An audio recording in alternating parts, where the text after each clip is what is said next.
we're here with another episode of Conversations and Connections. We're the official podcast of the Family Crisis Center of East Texas. I'm Stuart, the prevention coordinator for the agency. And believe it or not, it is that time of the year already. We're coming upon the holiday season, and it's time for the Family Crisis Center's Adopt a Family program again. So with me, I have Melissa Wheeler, our development director, and my boss, who has graciously decided to, or agreed, I should say, to come onto the podcast to talk about the Adopt a Family program. And Melissa, I know you've kind of had to stop and catch your breath because there's been so many things going on that you've been involved in. But I do appreciate you taking some time to talk about this. Thank you, Stuart. Thanks for having me today. Yes, this time of year is the most wonderful time of year, but it's also probably the most busiest time of year for the Family Crisis Center. Of course. As a whole. There's a lot going on, and we are so fortunate to be able to do all the things that we do because of the help from the community that we're able to do these things. So I'm excited to get to talk about Adopt a Family today. Awesome. Well, you know what Adopt a Family is. I know what it is. And there's probably a lot of people in the community that know about Adopt a Family because we do this every year. But let's remind our listeners who may not know about the program. What is the program all about? What is Adopt a Family? So the Adopt a Family program is designed to help the survivors who come to the Family Crisis Center in need. We serve survivors of domestic violence and sexual assault, and throughout the year, there are a lot of resources and services that families, not just the adult, but the children, because so many of the adults who have been through abusive relationships, they have children along with them too that may have either experienced the abuse or they've witnessed the abuse, but they definitely feel the effects of the abuse in one way or another. And so there's a great need because oftentimes those survivors, they're needing safety and shelter and just getting food in their to have in their pantry and their refrigerators, just to have a place to sleep that's safe and secure, to have clothes on their kids' backs and shoes on their feet. That is some of the times the most important thing for them. And when they come to us, if they utilize our shelter services, they often come here with nothing.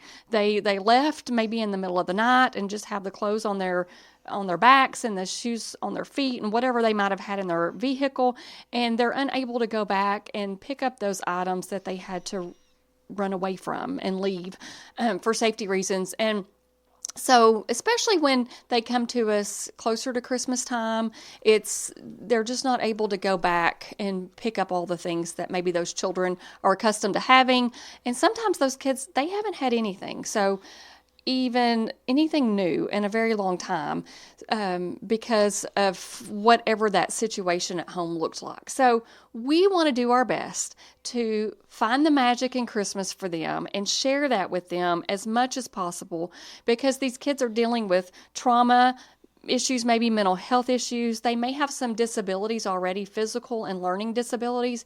We are seeing so much more on the rise of those type things with the children that we serve here that we just want to find ways to normalize what a healthy home life relationship looks like to these kids so that as they grow and mature, they have that knowledge of, hey, I don't have to live in an abusive situation as I grow. So bringing in Christmas, bringing in donors, adopting these families to help that parent know that they have support. Their kids might be waking up in a shelter on Christmas morning. Can you imagine waking up in a shelter and thinking, am I going to have Christmas? It's coming, I don't know.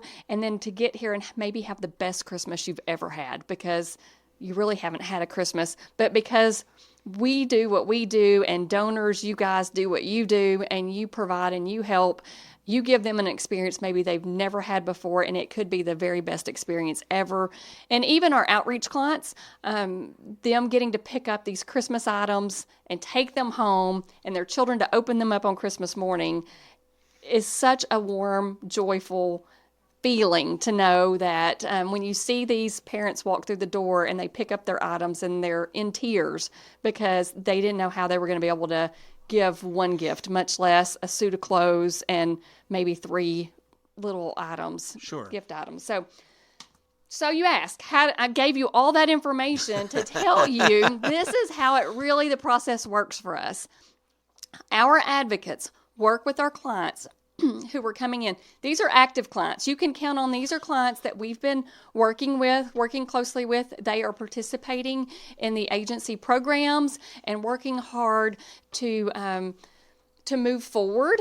We empower them to make decisions so they can move forward in their lives, their in work, home, all the things. And so we use Adopt a Family as a way to also encourage them. So our clients will give our advocates a list of, you get their age, their gender, their size of all their clothing, their shirts, their pants, their shoes, and then each of the children get about 3 wish list items. And guess what? We want to treat mom or dad, whoever the survivor parent is, we want to treat them as well. So they're also included on this Christmas list. So we compile all this information for each of our families. You as the donor contact us and say, hey, we want to adopt a family, multiple families, because you can do this individually. You can do it as a group, at work, at church, as a family, larger family, and adopt multiple families. And we'll even ask, what size family do you want? Do you want a small family because you're an individual just trying to adopt a mom and a child? Or sometimes we have parents with 8 children or more. And or you're like, give me a big family or give me multiple 3 to 4 member size families. We can work together to get you whatever size family that you can shop for. We'll give you all that information and you go and shop, and then you bring those items kind of grouped by family back to us, and bring them also with wrapping paper and tape, the things so that mom, that parent, that adult can actually participate in the process and wrap the gifts themselves and see what each child's getting, so they feel like that they've contributed as well. So we work real hard to partner you up with the right family. Just know that everything we do is free and confidential for you as the donor and for our clients. So our clients don't know who donated the items to them, and our donors don't know who the clients are. They don't have enough information to gather who those clients are. So, and staff, works in between to keep that confidentiality, but to provide the best experience for the donors and for the clients. Okay. So, by saying all of that, historically, or maybe we have a goal for this year, about how many families do we usually look to adopting every year?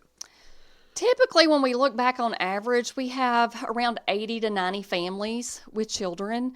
And those children, the number is astounding. It runs around 180 to 200 children every year that are adopted and gifts that come back in. And I will say, since I have been doing this since 2020, we have always had every family adopted.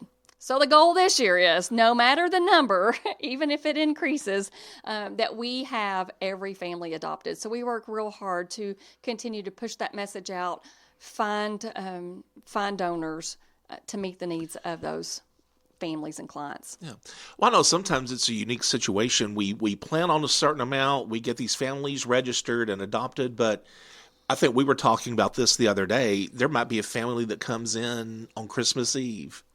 And what kind of a Christmas is that for a child, having to be displaced, go to a shelter, Christmas Eve or the day before that. You want to make sure these families, especially the kids, have something for Christmas morning. And unfortunately, that does happen. We've even had people come in Christmas morning, families come in Christmas morning, and those children did not wake up to Christmas gifts. They probably spent the night awake crying and upset, more than likely, about whatever was going on in their life. So what we do is we prepare for that, and we have additional wish list set aside, and we have groups who will do toy drives for us, or they'll donate things like, socks. Everybody needs socks. And then we'll have items donated to us that we can pull from and be ready and prepared when those families come in. And honestly, that's what we do on a day-to-day basis as far as clothing and hygiene supplies and things of that nature. We try to keep our closets stocked. Sometimes they get super low, and we reach out during the year to our our community and our donors and say, will you help us? But we try to keep that stocked in a way that we can pull and we can provide something to anyone who comes in need. And so on Christmas morning, or Christmas throughout the day at Christmas, if they came in, they can have gifts, they can have items, they can have toys that they can play with, or arts and craft supplies. So we really try to find all the ways to gather, not limiting it just to the individual families that we actually have on paper and their wants and needs. We ask the community, will you give all year long, and especially during this time of year when so many toy drives are being held, and we have a wish list that we try to outline the things that the different items children are asking for on a regular basis, young children, teens, parents, and we find that they're simple, everyday items, like toy trucks and dinosaurs and Legos and dolls of all ethnicities, small backpacks, Squishmallow, just some squishy pillows that are fun and character-related, Paw Patrol, any type of Barbie dolls, plush toys, stuffed animals, Play-Doh, the figures, like superhero figures and Minecraft. And if you think about whatever's popular on TV right now for kids or at the movies, and something related to those type things, the adults, they're often looking for some self-care items like hygiene products that maybe are scented and a little bit nicer than what they wouldn't buy that for themselves and treat themselves, but they would like to have those things.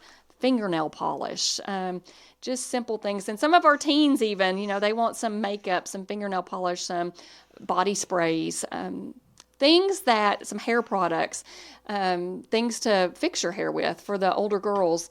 And then those boys, they like soccer balls and footballs and basketball. Sometimes just a hoodie is also nice, or a flashlight, so that they know they can see in the dark, art supplies. Or if there's something music related, we have kids with all kinds of talents and interests. So if you want to supply something kind of just kind of be thinking of, the only thing that we ask our clients not to ask for, and we try not to give out and take in, are bicycles and large electronics, because we can't do that for every child. And then there's some safety factors. And if they're living in the safe house, those kinds of things are often hard to have when one child has it and the rest do not. So those couple of things we refrain from. But there's so many ideas out there that you can buy for. And for the adults, sometimes just a soft, cozy blanket and some slippers, some house shoes or a house coat, just something to make you feel warm and healthy and happy and safe and secure, and to get your mind off of all the other parts of life. That's kind of what we're looking for. Sure. I always, to me, and I've adopted a family a couple of times in the past, and it's always fun, because you'll get the list. Okay, well, it's a mother and a boy child. The boy child would like this. And it's kind of fun going to Walmart or Target and going into the toy section and shopping for a little boy, shopping for a child. It's just kind of, you just got to get something out of it.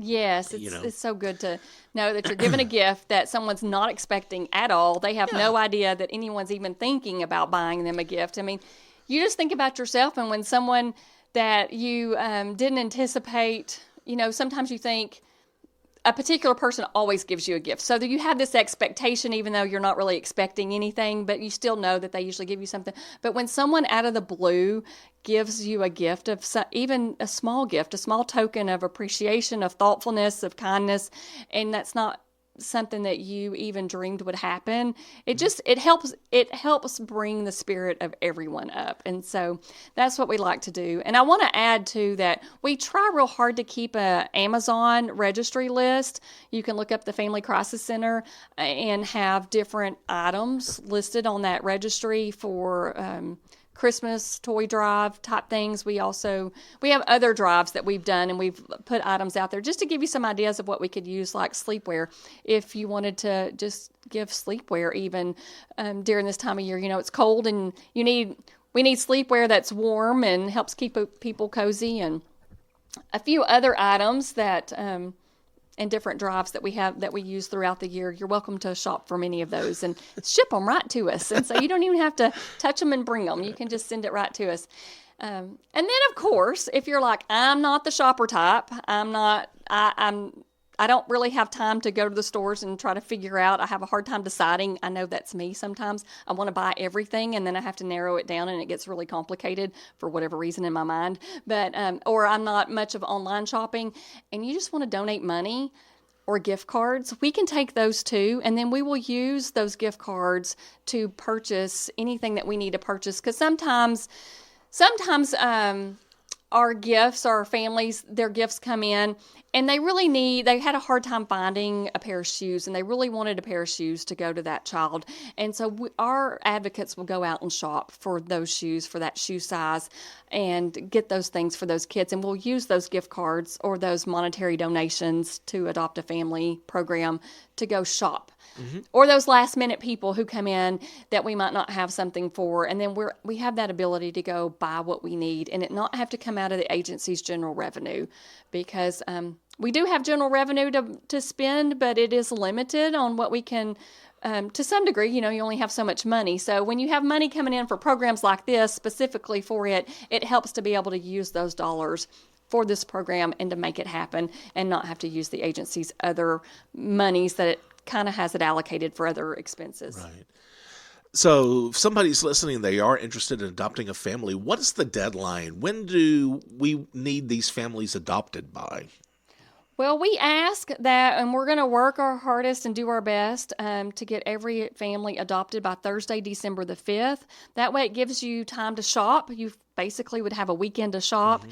And then we ask for all the items. Actually, you'll have a week to shop. All the items come back to us as unwrapped gifts by Thursday, December the 12th. And then that gives us time to process it all, make sure we've got it all labeled for the correct client, and we call those clients and have them come pick them up, or however we need to make that happen to get the gifts to those clients. And then they have them in plenty of time. They know what they're going to be able to give their kids on Christmas morning if they're able, to shop, or they've got other individuals asking, what can I purchase? Then they know what they have, and they can shop appropriately, or they might not be able to shop or ask for other gifts, but they've got everything they need, and then we can roll into some of our other Christmas activities that we do for our clients and not have to worry about all the gifts, and they're already taken care of. So our goal is December 5th to have everyone adopted. And how do we get the adoption list? If somebody wants to adopt a family, who do they contact? How do they They can call us here at the agency at 936-639-1681.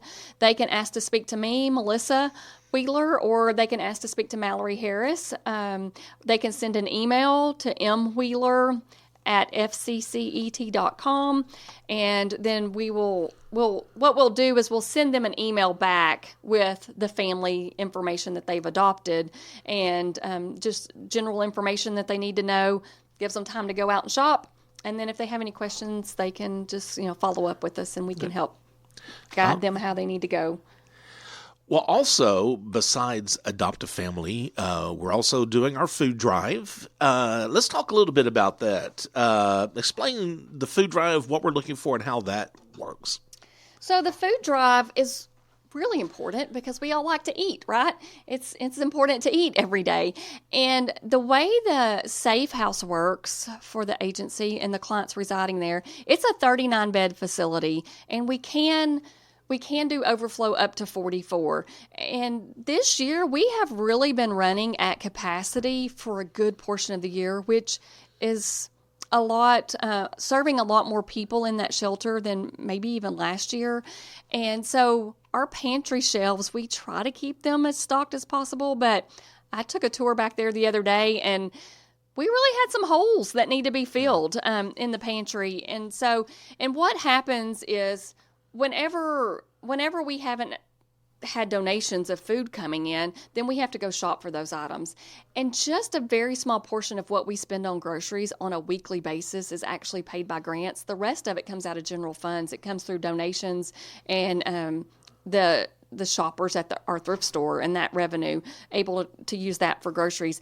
We feed the Safe House clients 3 meals a day and snacks throughout the day. So that's a lot of food every day to provide those clients. So we always reach out and depend really on our donors, especially this time of year, because it is a much easier time of year to bring in food donations and ask that help us feed all year long, but especially now, stock our shelves so that we know going into next year and ending out this year, maybe we don't have to spend as much of that revenue, that money on food, because it's coming in as donations. And then we also have clients that they need help at home. We do our best to empower them and help them move forward, and sometimes it's the choice of food and the light bill. And they've got to keep the light bill on because we can give them a box of food. So they get to pay that light bill. So we do send home food boxes with our clients from time to time. And we like to make sure those shelves are full. And those shelves weren't necessarily full because we've had a lot of requests in the past couple of months for food. So we're really begging and asking for you to do food drives. As you grocery shop, pick up a couple of extra items and set those aside to come to us.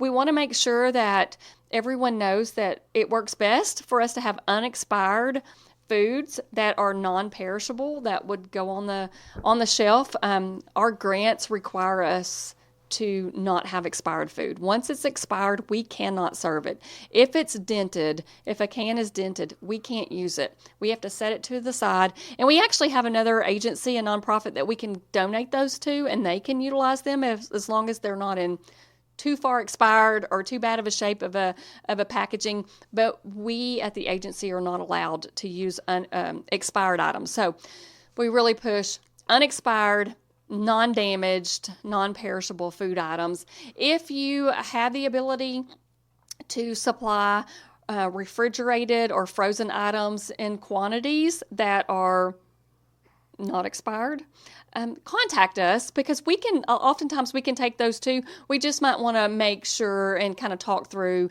how it's transported, when making sure that we have space in the freezer, because sometimes we get large donations of various things and the freezer might fill up for a short period, but we want to make sure that we can plan and prepare so those items aren't sitting out and warming up and thawing out while we're trying to move things around in our refrigerated areas. So yes, we can work with you. Whatever ideas you might have that you think are helpful, please call us, because we would love to have that conversation with you. If your church wants to do a toy drive or a food drive or a coat drive or a sock or pajama drive, we will help you put together some promotions on that and actually help promote it for you if you'd like for us to.